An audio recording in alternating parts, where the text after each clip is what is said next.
जनसेवकाचा जनसंवाद या उपक्रमाचा लाभ केवळ ठाणेकरांनीच नाही तर आसपासच्या भागातील नागरिकांनीही घेतलाय. अन्यायग्रस्त, वंचित आणि दुर्लक्षित नागरिकांच्या सुमारे 70% समस्या सोडवण्यात यश आल्याची माहिती आमदार संजय केळकर यांनी दिली आहे. खोपट येथील भाजपच्या कार्यालयात 100वा जनसेवकाचा जनसंवाद हा कार्यक्रम आयोजित करण्यात आला होता. शतकी उपक्रमानिमित्त उपस्थित महिला पदाधिकाऱ्यांनी आमदार संजय केळकर यांचं औक्षण केले. फुले उधळून त्यांचं जंगी स्वागत करण्यात आलंय. यावेळी केक कापून शतकोत्सव साजरा करण्यात आलाय. यावेळी माध्यमांशी बोलताना आमदार संजय केळकर म्हणाले, नागरिकांच्या तक्रारी सोडवण्यासाठी भाजपची जनता दरबारची संकल्पना जुनी आहे. आता जनसेवकाचा जनसंवाद या उपक्रमाच्या माध्यमातून जनतेच्या समस्या सोडवण्यात येत आहेत. अडल्या नडल्या, गरजू, अन्यायग्रस्त, वंचित आणि दुर्लक्षित नागरिकांच्या समस्या सोडवण्यासाठी या उपक्रमाचं आयोजन करण्यात आलंय. या उपक्रमास केवळ ठाणे शहरच नव्हे तर आसपासच्या शहरातूनही नागरिक तक्रारी घेऊन येत आहेत.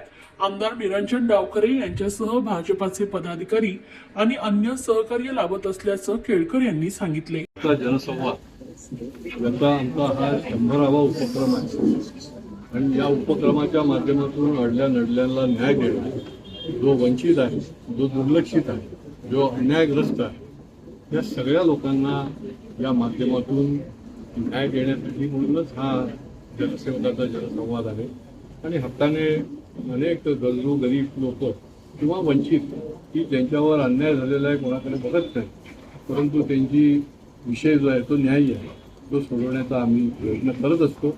आणि मला अतिशय समाधान आहे की मोठ्या प्रमाणामध्ये या ठिकाणी आलेल्यांचे प्रश्न जे आहेत ते मार्गी लागलेले आहेत. आज या कामासाठी माझे सहकारी आमदार निरंजन डावखरे देखील या ठिकाणी येतात. माझे सर्व कार्यकर्ते, सहकारी, नगरसेवक देखील या कार्यक्रमाच्या निमित्ताने मला सहकार्य करत असतात. अनेक विषय जे आहेत ते त्यांच्या माध्यमातून देखील येत असतात. हा खऱ्या अर्थाने सामान्यातल्या सामान्य माणसाला हक्काचं व्यासपीठ हेच या जनसंवादाचा कार्यक्रमाचा हेतू आहे. कुठल्याही भागातला सामान्यातला सामान्य माणूस थेट इथे येऊ शकतो, त्याला कोणीही अडवणार नाही आणि त्याचा प्रश्न जो आहे तो मांडू शकतो. अशा प्रकारची रचना या उपक्रमाच्या माध्यमातून केलेली आहे आणि पुढच्या काळामध्ये देखील हा उपक्रम यशस्वीरित्या आम्ही निश्चितपणे चालवत राहू. शेवटी आमचं काम पण आहे, कर्तव्य पण आहे आणि या भावनेने शेकडो हजारो लोकांना न्याय देणं आणि त्यांचे प्रश्न, त्यांच्या समस्या सोडवणं हा आमचा हेतू आहे. साहेब, राज्याच्या कानाकोपऱ्यामध्ये हा उपक्रम जाऊन पोहोचलेला आहे आणि नागरिकांना दिलासा देण्याचं काम या उपक्रमाच्या माध्यमातून होत आहे. शेवटी निवेदन नुसतं घेऊन चालत नाही तर त्याच्या पाठीशी उभं पण राहायला लागतं आणि त्याच्यामुळे सातत्याने एकेमागून एक चालू असल्यामुळे जर एक सोमवारी नाही सुटला तर शुक्रवारी देखील तो प्रश्न जो आहे तो समोर येतो आणि त्याच्यामुळे सरकारी कार्यालय असेल किंवा कुठल्याही तहसील ऑफिसपासून ते कमिशनरचं ऑफिसपर्यंत अनेक प्रश्न जे आहेत ते त्या माध्यमातून आम्ही सोडवतो. त्यामुळे हक्काने लोक येतात. आतापर्यंत किती अशी समस्या आपण उकल झाली त्याची? आता त्याची मोजणी तर काही केली नाहीये, फक्त मांडणी केलेली आहे. आता त्याची मोजणी आणि त्याचा अहवाल देखील आम्ही लवकरच प्रसिद्ध करणार आहोत आणि त्याच्या माध्यमातून आपल्याला अनेक समस्या सुटल्याला बघायला मिळतात. काय प्रामुख्याने समस्या ज्या लक्षात राहण्यासारख्या सामूहिक समस्या आहेत. आता आमच्या महापालिका क्षेत्रामधल्या निरनिराळ्या विभागामधले जे कामगार आहेत, सफाई कामगार असतील, त्या ठिकाणी हॉस्पिटलमध्ये काम करणारे आरोग्यसेवक असतील किंवा अधिकारी असतील, डॉक्टर असतील, अनेक प्रकारची जी घटक आहेत ज्यांना आपण बघितलं असेल की जागोजागी जे आहे ते त्यांना हक्काचं जे मिळालं पाहिजे ते मिळत नाही आणि ही फार मोठी समस्या जी आहे आणि याच्यातले जवळजवळ 60-70% समस्या सोडवण्यामध्ये देखील आम्हाला यश मिळालं.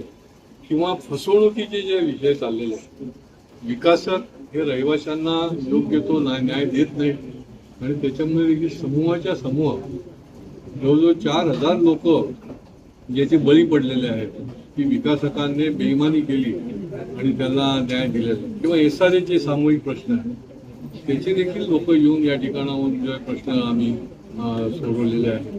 अशी विविध शैक्षणिक असतील, सामाजिक असतील किंवा काही क्षेत्राची असतात. आता परवाच बघा, वन विभागाने गेट लावून टाकलं आणि तिथल्या हजारो लोकांचा रस्ताच बंद झाला आणि रस्ता बंद झाल्यामुळे त्यांचं दैनंदिन सगळंच बंद झालं होतं. तर आम्हाला त्यांची ही जी काही गरज आणि जी आवश्यकता लक्षात येतात, वनमंत्र्यांशी आम्ही माझं बोलणं झालं, अधिकाऱ्यांशी बोलणं झालं आणि अक्षरशः 48 तासामध्ये त्या ठिकाणी आम्ही स्वतः त्या ठिकाणी जाऊन ते गेट उघडलं आणि त्या लोकांचा रस्ता जो आहे तो मोकळा झाला. अशा काही तात्कालिक गोष्टी ज्या आहेत त्या देखील आपण या माध्यमातून सोडू शकतो, पण कुठेतरी व्यासपीठ पाहिजे आणि ते हे व्यासपीठ जे आहे ते निश्चितपणे पुढच्या काळामध्ये देखील सामान्य लोकांना उपलब्ध आहे.